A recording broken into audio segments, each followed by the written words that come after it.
जहां गोमती नगर में ICICI bank के बाहर दिन दहाड़े एक महिला बैंक अधिकारी की गोली मारकर हत्या कर दी गई है। मृतका की पहचान दिव्या मिश्रा के रूप में हुई है, जो आईसीआईसीआई बैंक में रिलेशनशिप मैनेजर के पद पर कार्यरत थी। आरोपी मानस ने पत्नी को फोन करके बाहर बुलाया, फिर हत्या कर दी। इस हत्या के बाद मानस वाजपेयी अपने घर पहुंचा और अपने घर पर बहन तुलिका की भी हत्या कर दी और उसके बाद खुद आत्महत्या कर ली। राजधानी में डबल मर्डर और आत्महत्या के मामले सामने आए हैं। पुलिस मामले की जांच में जुट गई है। आरोपी मानस एसबीआई में कर्मचारी था। आरोपी ने अपने मोबाइल पर मर्डर को लेकर स्टेटस भी लगाया था। ये भी जानकारी मिल रही है कि पत्नी के ने तलाक की अर्जी दे रखी थी।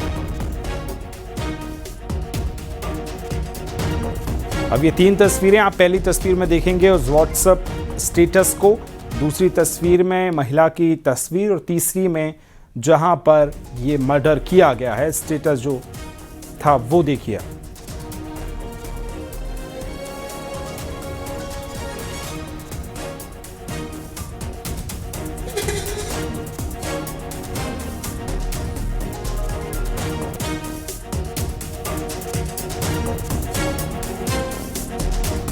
तस्वीरें हम आपको लगातार दिखा रहे हैं किस तरह से देखिए जो हत्या की गई है और ये सीधी तस्वीरें आपको दिखा रहे हैं। आरोपी मानस ने पत्नी और बहन को गोली मारी है और लखनऊ में ये डबल मर्डर और सुसाइड से सनसनी मच गई है। बड़ी खबर ये भी है कि आरोपी ने खुद भी सुसाइड कर लिया है और पहले अपनी पत्नी की हत्या की। इसके बाद घर पहुंचा है आरोपी, जहां अपनी बहन को भी उसने मारा और उसके बाद खुद सुसाइड कर लिया है। मानस एसबीआई बैंक में काम किया करता था। ये तस्वीरें आपको दिखा रहे हैं जहां पर मर्डर किया गया था। उस बैंक के ब्रांच के बाहर की ये तस्वीरें पुलिस पहुंची है और किस तरह से आप देखिए वहां से सबूत जुटाए जा रहे हैं, पूछताछ की जा रही है। तस्वीरें हम आपको दिखा रहे हैं। तो गोमती नगर थाना इलाके का ये पूरा मामला है, जहां आईसीआईसीआई बैंक में रिलेशनशिप मैनेजर के तौर जो तैनात थी महिला, जिसकी हत्या की गई है और जो आरोपी था उसने खुद को भी सुसाइड कर लिया है। अब देखिए सीन रिक्रिएशन किस तरह से किया जा रहा है, तस्वीरें आप देख रहे हैं। और सीधा चलेंगे ज्यादा जानकारी के साथ, सहयोगी ऋषभ मणि हमारे साथ जुड़ गए। ऋषभ मणि, डबल मर्डर से सनसनी फैली होगी निश्चित तौर पर। आरोपी ने खुद भी सुसाइड किया है, पुलिस वहां स्पॉट पे पहुंची, अभी क्या चल रहा है जरा विस्तार से बताइए। देखिए, अब पुलिस के जितने भी आला अधिकारी हैं, पुलिस कमिश्नर तरुण गाबा, ज्वाइंट सीपी यहाँ के जो लॉ एंड ऑर्डर हैं बबलू कुमार, डीसीपी यहाँ की डॉक्टर दीक्षा शर्मा और जितने भी अधिकारी हैं सब अंदर गए हैं। मैं उसी घटना स्थल के बाहर ही खड़ा हुआ हूँ जहाँ पर मानस वाजपेयी ने अपनी बहन तुलिका की हत्या कर खुद को गोली मारी है और फॉरेंसिक की टीम भी अंदर गई थी। तमाम जांच पड़ताल की गई है, तमाम सबूत जुटा के यहाँ से वापस जा चुकी है। मौके से 2 अवैध पिस्टल और 1 तमंचा बरामद हुआ है, जिससे दोनों हत्या और एक आत्महत्या को अंजाम दिया गया है। देखिए, इसको सील किया जा रहा है इस प्रेमाइसेस को।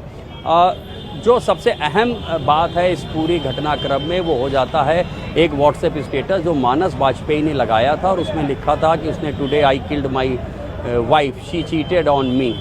और उसके बाद उन्होंने लिखा है कि her sister Pragya and Bharat knows everything. तो बस यही एक जो व्हाट्सएप स्टेटस है इस पूरे घटनाक्रम को यही साफ करेगा। अब पुलिस की जांच आगे बढ़ेगी, वो यही देखेगी कि आखिरकार पति पत्नी के बीच में ऐसा क्या चल रहा था कि मानस वाजपेयी मजबूर हो गया। उसने पहले अपनी पत्नी की हत्या की और फिर उसने अपनी बहन, जो बताया जाता है कि वो अविवाहित थी, डिप्रेशन में भी चल रही थी, उसकी हत्या की और फिर खुद को भी गोली मारकर उसने जान दे दी। जो बात अब तक सामने आई है, 2017 में मानस और दिव्या की शादी होती है और बीते 2-3 साल से ये दोनों लोग अलग अलग रह रहे थे। ये बात भी सामने आई है कि जनवरी में डिवोर्स का केस भी मानस की ओर से फाइल किया गया था। मानस डिवोर्स लेना चाह रहा था लेकिन दिव्या उसको डिवोर्स नहीं दे रही थी, ऐसा उनके परिवार के कुछ लोगों का कहना है। दोनों के बीच में यही तनातनी चल रही थी। 6 महीना पहले भी दिव्या उसके माफ़ कीजिएगा मानस दिव्या के बैंक गया था, आईसीआईसीआई बैंक, और वहाँ पर उसने उसके साथ कहा सुनी हुई थी, सीन क्रिएट हो गया था। आज भी कुछ ऐसा ही हुआ, उसने कॉल करके दिव्या को उसके बैंक के बाहर बुलाया, आईसीआईसीआई बैंक जहाँ वो रिलेशनशिप मैनेजर थी, वहाँ पे दोनों में वाद विवाद हुआ है और फिर पिस्टल से 2 गोलियाँ उसने दिव्या को मारी है। माथे पर 1 गोली मारी है जैसा दिखाई दे रहा है और फिर 2 किलोमीटर दूर उस आईसीआईसीआई बैंक से करीब 2 किलोमीटर दूर ये घर है मानस वाजपेयी का, जहां पर वो अपनी अविवाहित बहन के साथ रह रहा था। इन लोगों के माता पिता नहीं हैं, इनके पहले ही मौत हो चुकी। बताया जाता है मानस की माँ भी बैंक में ही काम करती थी। तो यहाँ पर आने के बाद जो उन्होंने बाहर का पोर्शन एक रेस्टोरेंट को रेंट पर दे रखा है, रेस्टोरेंट के मालिक ने ये बात पूछी कि आप बहुत पसीने से लथपथ हैं, परेशान लग रहे हैं, क्या है? तो मानस ने कहा कि कुछ नहीं, दफ्तर की थोड़ी सी तनाव है, और वो पसीने में लथपथ था और अंदर चला जाए। लेकिन इसी दौरान उसी रेस्टोरेंट मालिक को उसके एक दोस्त कॉल करता है कि तुम्हारे जो लैंडलॉर्ड हैं मानस, उन्होंने अपने स्टेटस पे ये लिख रखा है कि आई किल्ड माई वाइफ, और अब मुझे और मेरी बहन को भी मरना होगा। इसके बाद उन्होंने तमाम कोशिश की है, रिश्तेदारों को फ़ोन किया है, पुलिस को कॉल किया है। फिर दरवाजा सवाल ये भी कि ये जो मानस है ये पहले मानसिक रूप से तैयार हो चुका था इस कदम के लिए, क्योंकि बात यहाँ तक पहुंची कि पहले पत्नी का मर्डर करना, फिर घर जाकर बहन के साथ वही चीज दोहराना और उसको स्टेटस पे डालना और फिर सुसाइड करना। मतलब ये पूरी चीजें उसके मानसिक तौर पर वो तैयार हो चुका था इन सब के लिए। जी बिल्कुल, मानसिक तौर पे भी तैयार था और लॉजिस्टिक सपोर्ट भी उसने हासिल कर लिया था। उसके पास से 2 पिस्टल और 1 तमंचा भी बरामद हुआ। तो उसने तमंचे का इंतज़ाम कर लिया था, पिस्टल का इंतज़ाम कर लिया था। उसने पूरा अपना दिमाग बना रखा था कि मुझको पहले अपनी पत्नी को मारना है, फिर बहन को मारना है। चूँकि इस बहन को देखने वाला, अगर मानस खुद आत्महत्या कर लेता तो बहन को देखने वाला कोई नहीं बचता, और उसकी बहन डिप्रेशन का शिकार भी बताई जाती है। लिहाजा उसका दिमाग, उसने माइंड मेकअप कर लिया था। बीवी को मारने के बाद वो अपने घर आता है, अपनी बहन को मारता है और फिर खुद को भी गोली मारकर सुसाइड कर लेता है। तो तमाम जो सबूत वहाँ से जुटा लिए गए हैं, असलहे बरामद हो गए हैं। व्हाट्सअप स्टेटस जो है वह स्टेटस है वो एक अहम सबूत हो गया है, उसकी भी आगे तक की जांच कर ली जाएगी। ICICI बैंक के कुछ कर्मचारियों से भी पूछताछ हुई जिन्होंने तस्दीक की है कि हाँ मानस ही था बाहर जिसने गोली मारी है। यहाँ पर जो रेस्टोरेंट ओनर थे उनसे भी बातचीत पुलिस ने की है, उन्होंने भी बताया है कि हाँ मानस इस अवस्था में आए थे, फिर अंदर से बंद कर लिया और फिर पुलिस की मौजूदगी में दोनों शव बरामद हुए हैं। तो ये बातें बिल्कुल साफ हो जाती हैं कि मानस ने पहले अपनी पत्नी को मारा, आप नजर बना के रखिएगा, अपडेट्स हम आपसे लेते रहेंगे। फिलहाल शुक्रिया जानकारी के लिए। इस द्वारा जो कि परिवारजन हैं, जो रिलेटिव्स हैं, उनसे बातचीत की गई है। जो व्हाट्सएप मैसेज स्टेटस के रूप में मानस वाजपेयी ने लगाया था, जिसमें उसका कहना था कि उसकी पत्नी द्वारा उसके साथ चीट किया गया है और उसी क्रम में उसने वो हत्या की है, वो मैसेज को भी हमने रिसीव किया और उसमें उसने अपने आप को और अपनी बहन को ख़त्म करने की भी बात की गई है। इसके अलावा कुछ डॉक्यूमेंट्स हमें घर से मिले हैं जिससे ये जानकारी हो रही है कि जो रिलेशनशिप मैनेजर ICICI बैंक में थी मृतका, उसके द्वारा विवाह विच्छेद करने के लिए भी पारिवारिक न्यायालय में वाद दायर किया गया था और साथ ही साथ कंपनसेशन प्राप्त करने के लिए और स्त्रीधन वापस लौटाने के लिए भी उसी पारिवारिक न्यायालय में वाद दायर किया गया था। और चलिए आगे बढ़ेंगे। शाहजहांपुर में गौतम मौर्य हत्याकांड के आरोपी के घर पर बुलडोजर एक्शन हुआ है। इस दौरान मौके पर भारी पुलिस बल तैनात रहा है। नगर पंचायत कांट ने घर खाली करने के साथ ही घर के अवैध निर्माण को हटाने का नोटिस जारी किया था। आज बुलडोजर एक्शन हुआ जहां कमल लैंडपुर के रहने वाले गौतम मौर्य की प्रेम संबंध की वजह से 31 जुलाई को हत्या कर दी गई थी।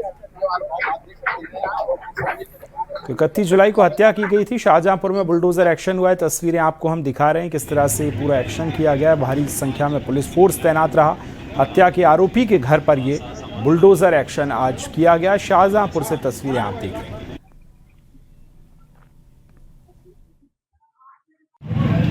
यहाँ पर जिला के थाना कांट कस्बा इलाके में उस समीर अली के घर पर है जिसने गौतम मौर्य हत्याकांड को अंजाम दिया था। मैं अपने साथी से कहूंगा आगे बढ़कर दिखा दें। बाबा का पीला पंजा गर्जना शुरू हो गया है, क्योंकि जिस तरीके से शाहजहांपुर समेत तमाम डिवीजन के जो अधिकारी थे लगातार इस पर नजर बनाए हुए थे किस वक्त जो है बाबा के बुलडोजर का पंजा यहाँ पर पहुंचे गर्जना शुरू करेगा। फिलहाल बुलडोजर ने गर्जना शुरू कर दिया है। एक नहीं दो मशीनें यहाँ पर पहुंची हुई हैं, क्योंकि जिस तरीके से आरोप है कि समीर ने अपने परिजनों के साथ मिलकर के गौतम मौर्य की हत्या से 1.5 दर्जन बार अंजाम दिया था। 1.5 दर्जन बार परिजनों ने कठोर कार्रवाई की मांग की थी। इधर मेरठ में मिलावटखोरों के खिलाफ खाद्य विभाग का एक्शन लगातार जारी है। जहां टीम ने डेयरी और पनीर निर्माण इकाइयों पर छापेमारी की, तो वहीं टीम ने कई डेयरियों का निरीक्षण भी किया।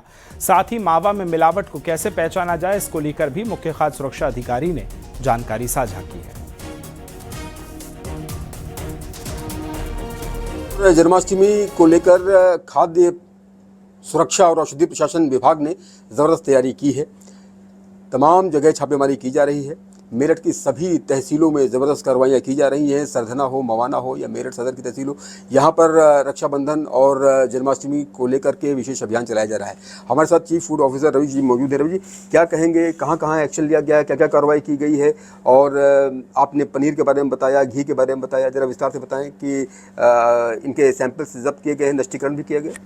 जी हाँ, जनपद मेरठ में नगला कुंभा गांव में पनीर का कार्य होता है और वहाँ पर शिकायत के आधार पर छापा मार करके करीब 10-12 नमूने इसी माह में संकलित किए गए हैं। पुराने कमर्शियल वाहन को स्क्रैप कर अब नया वाहन खरीदने पर कई बड़ी राहतें मिलेंगी। प्रदूषण कम करने और ट्रांसपोर्ट कारोबारियों को राहत देने के लिए केंद्र सरकार की परिवर्तन योजना के तहत फायदे दिए जा रहे हैं। दिल्ली एनसीआर में बढ़ते प्रदूषण को देखते हुए पुराने और ज्यादा प्रदूषण फैलाने वाले वाहनों को सड़क पर से हटाने पर जोर दिया जा रहा है। इसी के तहत BS4 या उससे नीचे के मानक वाले पुराने व्यावसायिक वाहनों को स्क्रैप कर नया वाहन खरीदने पर छूट का प्रावधान भी किया गया है।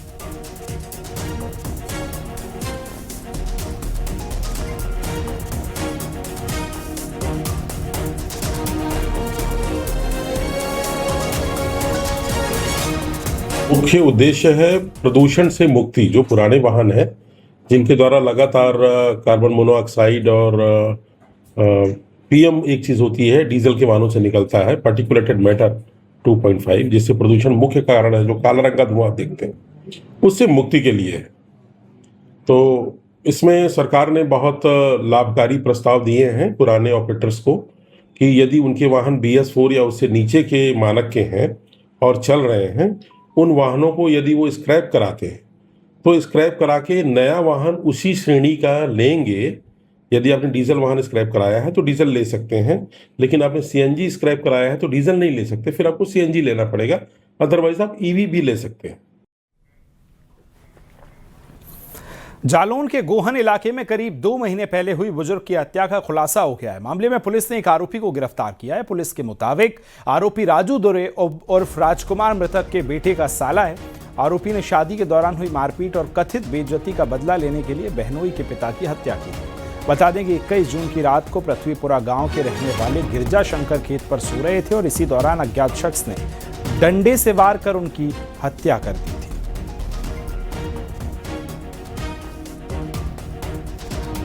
कल इस अज्ञात मर्डर का सक्सेसफुल खुलासा किया गया। इसमें मृतक के पुत्र राकेश तिवारी के सगे साले राजू दुबे और राजकुमार दुबे इटावा बिठौली के रहने वाले हैं। इनके द्वारा मृतक गिरजा शंकर तिवारी की डंडे से मारकर हत्या की गई और हत्या का मोटिव यह था कि 21 फरवरी को ये जो मृतक हैं उनकी पोती की शादी थी।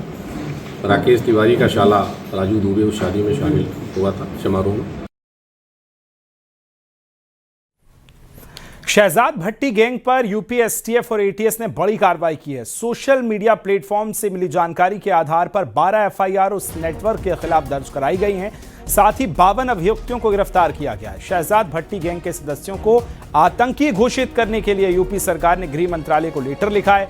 12 अगस्त को शहजाद भट्टी नेटवर्क से जुड़े 62 लोगों से पूछताछ भी की गई है।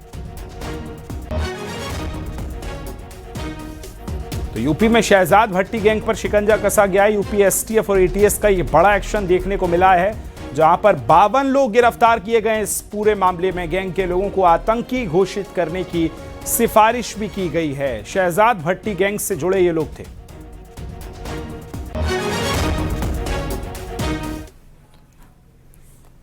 और खबर प्रयागराज से है, जहां STF की प्रयागराज यूनिट ने 50,000 के नामी गैंग लीडर छैला बाबू सरोज को नई दिल्ली से गिरफ्तार कर लिया है।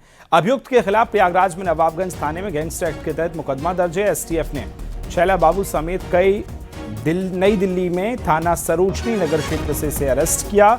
ये ट्रांजिट रिमांड पर प्रयागराज लाया गया है और छैला बाबू सरोज के खिलाफ प्रयागराज में कुल प्रतापगढ़ में मिलाकर 7 आपराधिक मुकदमे इस पर दर्ज हैं।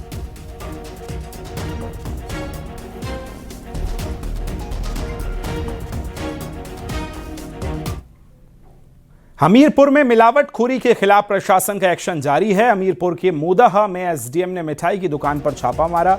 जय भवानी स्वीट्स पर छापेमारी हुई, जिसमें दुकान की मिठाई खाने से इनकार कर दिया दुकानदार ने, और अधिकारियों ने बार बार कहने पर दुकानदार ने मिठाई नहीं खाई।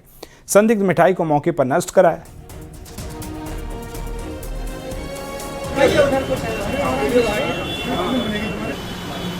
दोनों में ही है ना, देख रहे हैं ना। अरे ये देखो ना, सब निकल। फतेहपुर के ललौली थाना इलाके में मदरसे के मौलवी अब्दुल समद पर नाबालिग छात्रा से रेप का आरोप है। शादी का झांसा देकर 1 साल तक रेप करने का आरोप है। मदरसे और जामा मस्जिद में बुलाकर छात्रा से रेप का आरोप लगा। पुलिस ने आरोपी मौलवी अब्दुल समद को गिरफ्तार कर आरोपी अब्दुल समद फर्रुखाबाद का रहने वाला बताया गया है।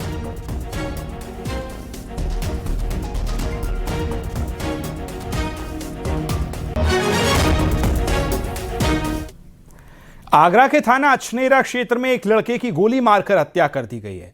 परिजन की शिकायत पर पुलिस ने मुकदमा दर्ज कर लिया है और साथ ही 2 लोगों को गिरफ्तार किया है। बताया जा रहा है कि राजस्थान के डींग जिले के रहने वाले ओम प्रकाश अपनी बहन के घर पर रह रहे थे। बुधवार की देर रात वो अपने दोस्त विष्णु से मिलने गांव में स्थित कुलदेवी मंदिर के पास गए।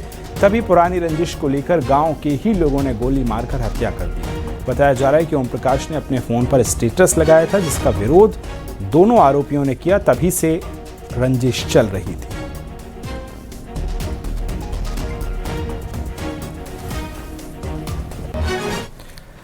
गोरखपुर में भीषण गर्मी और उमस के चलते अस्पतालों में मरीजों की संख्या काफी बढ़ गई है। इमरजेंसी के सभी बेड फुल बताए जा रहे हैं। जिला अस्पताल के ओपीडी में मरीजों की भारी भीड़ है। इन दिनों वायरल फीवर, डायरिया, टाइफाइड के मरीज ज्यादा आ रहे हैं।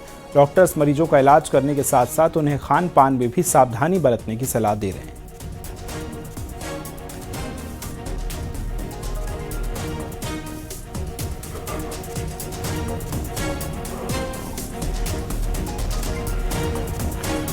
तो वायरल फीवर और टाइफाइड के मरीज ज्यादा इस समय बढ़ रहे हैं। अस्पतालों की हालत जो है वो आप देख रहे हैं। कानपुर के फजलगंज थाना क्षेत्र में एक जर्जर मकान भरभरा कर गिर गया है। हादसे में 3 लोग घायल हो गए। इन्हें इलाज के लिए अस्पताल में भर्ती किया गया है। घायलों में 2 की हालत गंभीर बताई जा रही है। गोमती नगर इलाके के सरोजनी नगर सरिया मार्केट में यह पूरा हादसा हुआ है। हादसे में 3 लोग घायल हुए हैं। तस्वीरें आप देख रहे हैं किस तरह से घायलों को अस्पताल में भर्ती कराया गया है। कानपुर से यह खबर है।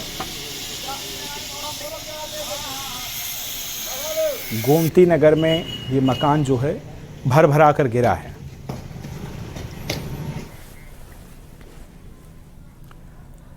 फर्रुखाबाद में डीएम अंकुर लाठर ने राजकीय मूक बधिर विद्यालय का निरीक्षण किया।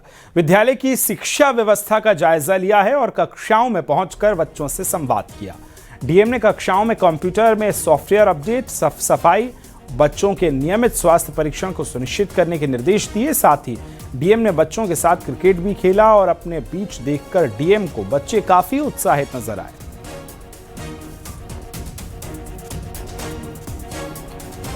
देखिए, निरीक्षण की 2 तस्वीरें हम आपको दिखा रहे हैं। पहली तस्वीर में आप देखेंगे किस तरह से डीएम जो है क्लासरूम में गए और बच्चों से एक एक करके पूछ रहे हैं, और दूसरी तस्वीर में आप देखेंगे कि डीएम बच्चों के साथ क्रिकेट खेलती आपको नजर आएंगी।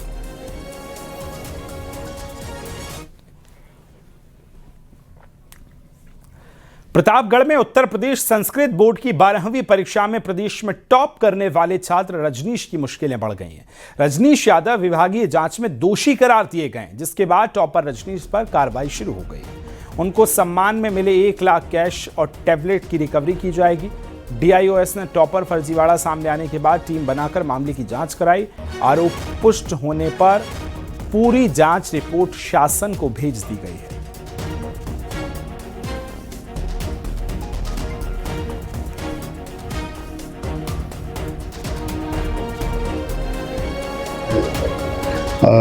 तथ्य छुपा करके स्कूल में, क्योंकि स्कूल में योग्यता के आधार पर रखा जाता है, उसकी योग्यता के आधार पर परीक्षण करते हुए उसको रखा गया और वो टॉप किया। इसके बाद पता चला कि उसने अपने तथ्य छुपा करके डॉक्यूमेंट्स में हेरा फेरी करके इस स्थान पर पहुंचा है, और इसमें हमने जांच करके इसका परीक्षा फल निरस्त के लिए इस विभाग को भेज दिया है। अलीगढ़ में शराब पीकर सार्वजनिक जगहों पर उत्पात करने और महिलाओं से छेड़छाड़ करने वालों के खिलाफ पुलिस ने बड़ा अभियान चलाया। इस दौरान खुद एसएसपी नीरज जादौन ने सिविल ड्रेस में रात भर करीब 99 जगहों पर छापेमारी की और 1065 संदिग्ध लोगों की चेकिंग की। अभियान के दौरान सार्वजनिक जगहों पर शराब पीते 224 लोगों को हिरासत में लिया। पुलिस की कार्रवाई में एक गाड़ी और 7 बाइकों को भी सीज कर दिया गया।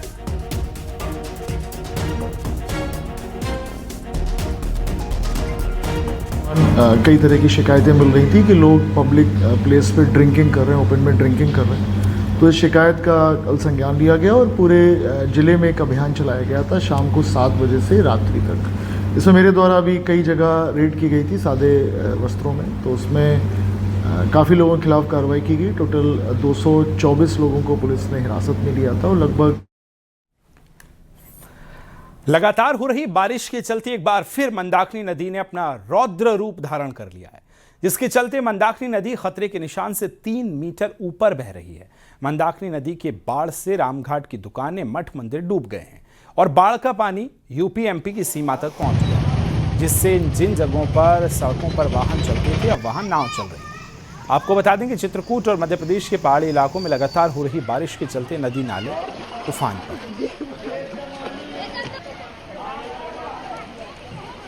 यहाँ पर क्या स्थिति है? ये बहुत ज्यादा बाढ़ है। इस समय क्या मुसीबत क्या है? पूरी नाव देखो, गाड़ी खड़ी है, वो भी हमारी गाड़ी बोल गई है।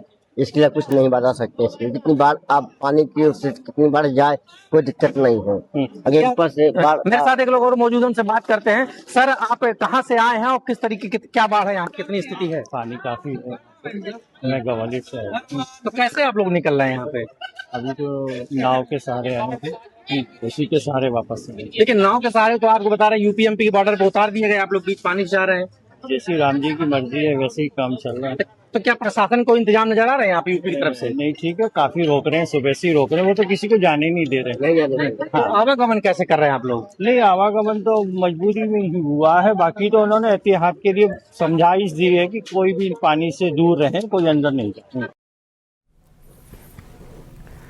और इसी बीच बड़ी खबर मिल रही है। झारखंड हाईकोर्ट ने सोरेन सरकार के फैसले पर रोक लगा दी है। हाईकोर्ट ने झारखंड सरकार के फैसले पर रोक लगाई है। झारखंड हाईकोर्ट ने सरकार के फैसले पर जीएसएससी यानी सीजीएल एग्जाम रद्द करने पर झारखंड हाईकोर्ट ने रोक लगा दी है। जेएसएससी सीजीएल एग्जाम जो था रद्द करने पर सरकार के फैसले पर हाईकोर्ट ने यह रोक लगा दी।